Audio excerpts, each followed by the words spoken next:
is the Sensitive CEO Show, igniting sensitive entrepreneurs to grow your heart-centered business. I'm your host, Rose Cox, and this podcast shares with you inspiring and thought-provoking conversations for sensitive entrepreneurs wanting to grow a sustainable online business in a way that feels exciting and aligned with your soul. Along with my carefully curated expert guests, we share science-backed advice, proven strategies, and the systems we use to succeed in our businesses and our lives as highly sensitives, introverts, and empaths. And by the way, if you would like to be updated on when each episode is released, feel free to subscribe to the short and sweet newsletter. You'll also get weekly recommendations and tips, especially for HSPs, empaths, and introverts. To subscribe, pop on over to the website sensitiveceo.show or rosecox.com/pod. Now on to today's show. Hey, it's Rose and welcome to another episode of the Sensitive CEO Show. And in this week's episode, it's my pleasure to introduce you to Jen Corcoran. Jen is known as the Super Connector, and she helps introverted, empathic, and highly sensitive female coaches, consultants, and solopreneurs attract more and better clients on LinkedIn organically. Welcome, Jen. Wonderful to talk with you today. Thanks so much for having me, Rose. It's great to chat with you over in Australia and me over in the UK. I know we were just commenting on the time zones. It's first thing in the morning for you and it's in the evening for me. So the sun's coming up for you and the sun's just about to go down for me. So it's wonderful really how we can connect, isn't it? Like this. Yeah. The power of Zoom and tech. Exactly. Yeah. So before we dive into your topic, I'm really excited to learn more about LinkedIn, especially for highly sensitive people. I would love to hear how you got into LinkedIn and how you got into it. Yeah. So when I was in corporate, Rose, I started to hear about LinkedIn and initially I ignored it. I was not an early adopter. I was like, what is this kind of social media? Do I need to be on it?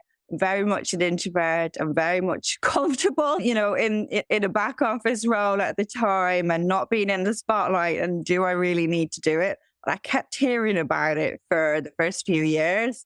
And I was part of a network at the time. I was a PA in London and I was part of a PA network for personal assistants. And they were having a speaker chatting about LinkedIn. So I thought, okay, I'll go along. I'll see what they have to say about it. So I listened to the talk. And by the end, I was convinced that I should be on there at least and be active because I could generate opportunities for myself in my job. So I joined. That was like step one. And then I'm sure a lot of HSPs can relate. I need to feel like really comfortable on something and feel like I know what I'm doing. So I went off and I did a mini course on LinkedIn for Business so that I knew at least I would be able to cope with the tech side of it. So I did that and that gave me like lots of confidence to get on there straight away, to put my profile up and to start connecting with people. So initially, I wasn't looking for a job or anything. I just wanted to know how to do my job better. And I started to connect with other PAs in London and then around the UK, then around Europe, then around the world. I just thought, why reinvent the wheel if I don't have to? I can lean into my peers and my community. And I connected with colleagues around the world as well. And then I went on to connect with our suppliers. So I was booking a lot of hotels and restaurants. So I started to get excited and reach out to like the best hotels in London, the best restaurants in London. And I realized pretty quickly that the bank I was working for, I had the power of that bank on my shoulders when I would reach out. So everybody connected with me. And it just made my life and my job a lot easier. As an introvert, I loved using it mainly for networking. So if I was ever going to a networking event or a conference, if I could get the delegate list in advance, I'd reach out and I would connect with them all so that when I went in the room, I would always be greeted by somebody. So it would always take away that kind of icky feeling at the start of every networking for me. And I still do it today as a business owner. If I can get the delegate list, I will connect everyone on LinkedIn and let my profile do the talking for me first before I go in. So yeah, as an introvert, it was so good for me in terms of networking. And I got to the stage where I could walk into pretty much any room or even any hotel or restaurant and the managers would recognize me from LinkedIn. So I just got really excited. Yeah, I got really excited about the opportunities. I managed to negotiate discounts and deals for the bank I was working for. I could get, restaurants pretty much at the drop of a hat. If a hotel was booked out because of a conference over in Berlin or, Tokyo, I could still get a booking through my contacts. So I was like, oh, I love LinkedIn. And I think as an introvert, I especially loved it because I was in control of how I was positioning myself and I could get my voice in the room. Whereas in my day job, I couldn't get my voice in the room at all. I was the only woman in a team of 15 bankers who were all sales managers and very vocal. And I was really happy being in a corner by myself, doing my own job. But I never really could get my voice in the room at all, Rose. Even in team meetings, I didn't even bother. I used to just sit back there and let them do all their talking. But I kind of found my happy place on LinkedIn. And then I went on to use it in a voluntary role. I got to the point where I was really sick of the perception of a personal assistant just being tea and typing because I'm a graduate and I knew lots of PAs who had master's degrees, who could speak 5 languages, who were helping to run offices and companies. So I started to create content about empowering PAs, really how to create a PA network within your company, how to network as a PA, how to negotiate your pay rise, all of this kind of thing, very community focused. And of course, my community loved it because we were all like, come on, let's go the PAs. And yeah, I think once I connected to a mission that was bigger than me, it became easy for me to create content. Before that, it was just my profile and DMs totally behind the scene. But when I kind of connected to a why, that gave me the impetus. And I kind of took myself out of the equation. If I was just posting about me, it would be absolute cringe and I would overthink everything. But because I felt like I was purpose driven, I went for it. And yeah, I just fell more and more in love with it. And now as a business owner, I'm pretty much purpose driven about empowering HSPs. So that's the story. Wow, I love that. And I was just thinking, I lived in London for many years and I worked at the London Stock Exchange and I did sort of PA temp work for many years there. And I wish I had someone like you in my network because I was in an office with mainly men, and I just sat in the corner and did my job. And yeah, I don't think LinkedIn was around. Well, it wasn't around back then. It was in the, I guess, late 80s, early 90s that I was there. But yeah, that's amazing. I so get you. And I love that you used to, or that you still do, actually get the delegate list when you go to places, because you can actually get to know people, they get to know you. So what a wonderful way for an introvert to show up at an event. I love it. Yeah, because even though I've been networking for, I would say around 20 years, in person, and I've won networking awards, and people are like, oh, she loves it. And it's like, no, I don't. I know the power of networking, and it's like, I will always feel nervous for any networking event, whether it is in person or a Zoom. And for me, it is that icebreaker. So a lot of people are like, oh yeah, she's going to come in here, she's going to work the room. And for me, it is working. there is the word work in network. So it's it's not something that is super easy to me, but LinkedIn makes it easier. Absolutely. So how do you help your clients with LinkedIn, specifically HSPs, which I know you work with HSPs, introverts and empaths? Yeah, I think my process is a bit different to, I would say 95% of LinkedIn trainers, because there's a lot of hype out there about, just do it, post, just do it. That's how you get confident. And for me, that's not how I get confident as a HSP. I need to kind of do my research first and feel like I am an expert or at least qualified to just do it. So I start with helping my clients to position themselves in their profile and their company page as an expert. So they at least look the part. And initially, there was a tiny bit of resistance when I helped them to revamp their profile, just in the sense that they have to own the fact of their brilliance. There's that kind of initial like, oh, is that me? And I'm like, yes, that is you. And, so that's like step one is building the presence. And step two is getting strategic and thinking, who do I want to connect to it on LinkedIn, and taking control and not worrying about other people coming to you and whether you should accept or ignore. It's just about using your time wisely, because as HSPs and empaths, our energy can be drained. So you want to really be connecting to the right people so that LinkedIn feels good for you. And then it's a case of creating a very simple content marketing plan, nothing too overwhelming. I just want the content to go out regardless. And I do advise, to be honest, all my sensitive clients to schedule their content, because there is that tendency to overthink and procrastinate and not put it out. And your content really should just be going out on a loop. And when you're on LinkedIn, the next step really is to actually nurture the right people. So as much as I love LinkedIn, I'm not about spending all day on LinkedIn. And especially as an empath, we can't do that because and as a HSP, we're always processing, the brain is always going.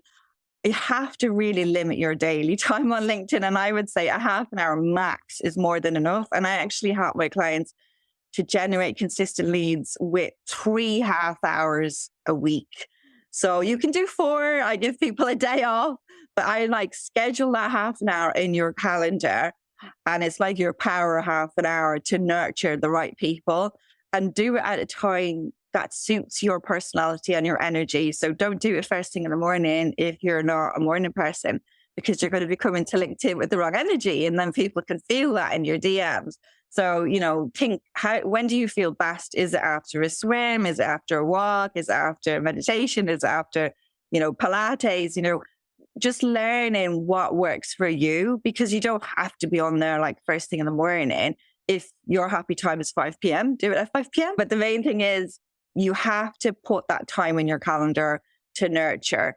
Otherwise, if you're relying solely on your profile and content, it's a long game. And for me, the magic is in the DMs. That is how you create the opportunities, how you create the leads, the clients, all of that. And I know a lot of people are resistant about the DMs, but I teach my clients to do warm outreach, because I don't like cold outreach. I think it's gross and it makes me feel icky. So I'm on about getting that information from the clients as to how they run their business. What are they doing alongside LinkedIn? Do they network? Are they, running a podcast? Do they have a Facebook group? Do they have lead magnets? How are they getting clients? So I create a plan for them, their personality, their energy, their business, and a very simple outreach plan and nurture plan, so that when you go on LinkedIn, you are nurturing the warm people. You're not just trying to nurture everyone, and you're not constantly having to do searches and filter and just reach out to people based on their title. You actually have a tracker that you're working off. So yeah, for HSPs, it's very much about managing your time, managing your energy, and being strategic, because LinkedIn is a communication tool. It's not the be all and end all. I don't think any LinkedIn trainer will say they rely 100% on LinkedIn for leads. And if they do, they're lying, really, So for me, for example, it's a combination of LinkedIn, networking, my website, email marketing, speaking, webinars, podcasts. It's part of the mix, and realizing that it is part of the mix and you control it and don't let it control you. And I think one really hands tip for HSPs is to not follow everyone in your network, to Marie Kondo your connections and your home feed, so that it sparks joy, because a lot of people are connected to people from their past, their previous career. And I'm not saying go off and delete them all. You don't have to. But if you're not interested in that content anymore, unfollow it. Because it's going to be boring to you. And I know I used to be in shipping finance. I don't give a fig about shipping finance or tankers or containers. It's like, that's not the kind of content I want to see. So I stay connected to people, but I only follow about 10% of my network. So when I go on LinkedIn, it's like my personal magazine. And I think a lot of people, they haven't curated their feed, or they're still connected to people who don't spark joy. So it's actually a good time of the year to kind of start off 2023, do a bit of a declutter, a bit of a digital detox. And then you will start to enjoy LinkedIn a lot more. And I think that's one of the reasons people are like, I don't like LinkedIn, it's spammy or it's this or that. And I'm like, that's your network. That's who you're following. Yeah. And I love how you say to just spend 3 half-hour blocks a week and maybe 4. And is that just specifically for the nurturing? When do you suggest they're doing scheduling? It's nurturing and it's engaging. So whether it's, maybe you've done a post and people have commented, it's making sure you reply to all of them. It's making sure if somebody sent you a message in the DMs, you're getting back to them. And then, reach out to people that you want to reach out to. And it's not always like selling. It's, striking up conversation. So for example, I belong to a few networks. I could send a message to the ladies in a local network in Exeter near me in Devon and say, hey, are you going to the event on Thursday? It'd be great to see you there. I missed the last one. So it's having a conversation. So, or give you value and saying, hey, do you know about this other network? I've heard about it. Have you been? Just having a conversation and seeing where it goes. And always thinking when you send a DM to somebody, you are interrupting their day. So make it worthwhile, and not just about you. Think, how can you add value? Because I think a lot of people forget that. And especially as business owners and empaths, when we are interrupted, it is hard to get back in the flow again. So you want people to get your DM and for it to be a positive experience and not to be an annoyance and not to be afraid to be yourself in the DMs as well. Like, I love a good gift. Like, anyone that DMs me will know I send gifts all the time.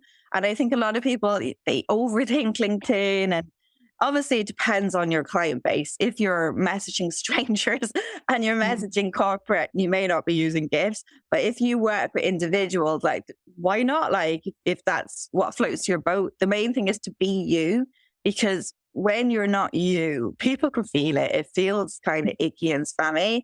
So yeah, not being afraid to be yourself on LinkedIn.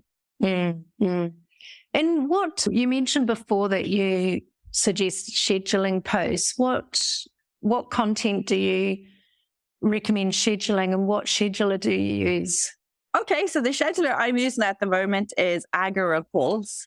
I think it's great. You can use it to connect to lots of different social media platforms. I use it primarily for my company page and sometimes on my profile, not all posts. Sometimes I like to wing it, but I like everything on my company page to just go out. So it just takes it off my plate. I think easy content that everyone listening today, if you're a business owner, 2 things that spring to mind that every business owner can have. Just say you're on LinkedIn 5 days a week. Okay. So 2 your posts. One is going to be a testimonial, social proof. And I think this is the kind of post that people overthink and think, oh, I don't want to say it. It feels a bit braggy. And I will just say it's not boasting if it's based on fact.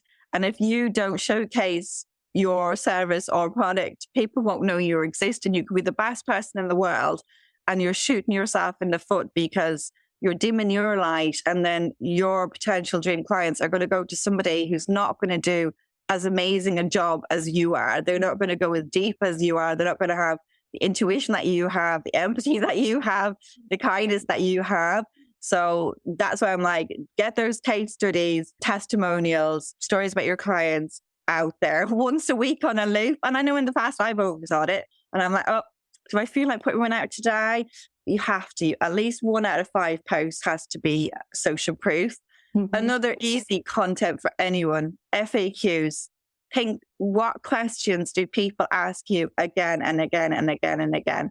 Because that's the kind of content people want answered. So for me, I would say most of my content is about FAQs, things I'm asked, like how many times a day should I post on LinkedIn? Should I have, stick on creator mode? should I be on the free version of LinkedIn or premium? Just think to yourself, like, what questions do you get asked? And make content around it, because you're doing yourself a favor as well, because you're going to be asked again. And then you can be like, well, here's a newsletter I wrote on that, or an article, or a short piece, or here's a video I made on that. So they are two easy content for everyone. And if it makes it easier, you could create a team for every day of the week. You know, it could be like Monday motivation, some kind of a motivational boost to start the week. Tuesday could be Tuesday testimonial or a Tuesday tip. Yeah. Wednesday could be Wednesday wisdom. And it doesn't even have to be your wisdom. You could be curated from someone else. Thursday could be Throwback Thursday to a client or something that happened, or Testimonial Thursday, Fair Thursday, or Toot Your Horn Thursday. You can get creative. And Friday feeling, Friday fun, you know, just, I think it's nice if you can put some of yourself in there as well, and your lifestyle, and not make it all work, because it's nice to have a balance on LinkedIn of the personal and the professional. Because if you're too professional, people won't fully connect with you. Yeah. On the flip side, if you're too personal, people won't remember what you do. So I would say, even if you do like 1 out of 5 and it's personal, kind of a lifestyle or a behind the scenes, like for example, even this podcast, if you were to show people your equipment of your podcast, something like that, or your setup, people like that, because there will be somebody out there thinking of creating a podcast and they're like, oh, okay, that's what she uses for a microphone or whatever. So anything like that, you know, really resonates. But a lot of my content goes out on a loop because it's scheduled. And I think don't be afraid to repurpose content. It is a smart thing to do. Yeah. You know, and don't be afraid to like batch. When you're in the zone to create content, just go in the flow, create it, and then repurpose it on a loop, you know, because you shouldn't have to overthink your content on LinkedIn. You should be on there engaging. That's how you're going to get the opportunities. And I speak to so many sensitives, and even in my discovery calls, and they're like, the whole conversation from them is content.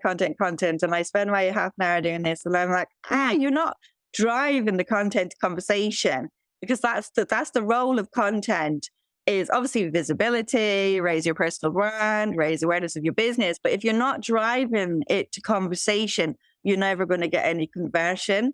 And there's just so much hype out there that it's all about content on the home feed.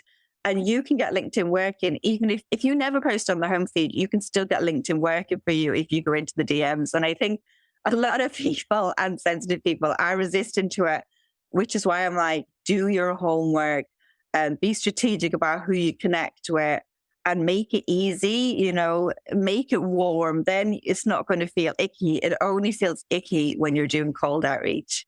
Yeah, I totally agree.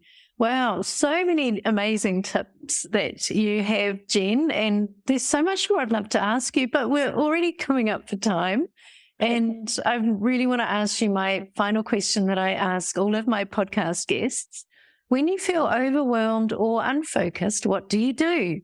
Oh, step back, really. And I think in the past, I was, you know, really bad at giving myself the right self-care. And I would just be like, no, push on through. And I know even recently I had a virus, and it wasn't COVID. I did the COVID test. I was convinced it was, and it wasn't. And when it wasn't, I didn't give myself permission to be sick, which was really stupid, because I felt as bad as if I had COVID. But I was like, I was COVID, keep going. And one of my coaches was like, listen to your body. and I knew she was talking sense, but I still pushed through for another few days. And then I heard her voice again in my head, and I was like, stop this. And I literally like just stopped for like 3 days. And I was like, you are doing nothing. And it took me like a week or two to recover. So things I do for self-care, and actually today I'm doing a bit. I'm off to get a full body massage at lunchtime, and I cannot wait. And then tomorrow I'm off to get acupuncture. I haven't had it in years, and I can't wait. So things like massage, acupuncture, Pilates, a walk in nature. I love aromatherapy oils, just having my diffuser going, nice music. Yeah, just anything that relaxes the nerves, and you'll get this as a HSP. So even I'm terrible. Even for a massage, it will take me a while to switch off because this lady's going to be new to me today, and I'm chatty, so I would have to force myself. Shut up! Stop worrying about conversation. Just lie there. Switch off the brain. Exactly. Switch off the brain as much as possible. And just stop, like be calm, like, and slow down and not feel guilty. Because I used to think of it as like, oh, it's a bit of a luxury. Now I'm like, no, this is body MOT, and it's essential for like my mental health, my physical health, and my business. So like one of my goals, like 2023, is 2 massages every month and not feel guilty about it. I got to once a month this year, and I was like, oh, well, amazing. But I realized I need it, you know, especially being on a computer all day and being on Zoom a lot. Like you feel it in your head, your neck, your shoulders. So it's not a luxury. It is vital. Definitely. Oh, I love that. Thank you so much, Jen. And I'm going to pop all of your links into the show notes so people can connect with you. But thank you again so much for sharing all your wonderful ideas and tips with everyone today. Thanks for having me. And it's a pleasure chatting to you. And I love that we're chatting about supporting HSPs. So thanks a million. Oh, you're welcome. Bye, everyone. Thank you so much for listening to this episode of the Sensitive CEO Show. If you enjoyed this episode, or if you think it would be useful for someone else, please leave me a review on sensitiveceo.show. Just follow the prompt in the menu. Each month, I'm offering one lucky reviewer a chance to win a 1-hour business and mindset audit with me. This in-depth audit covers the 5 pillars of your online business, and you'll walk away with super clear action steps specifically for you and your business. You'll be re-energized and motivated to step into your greatness.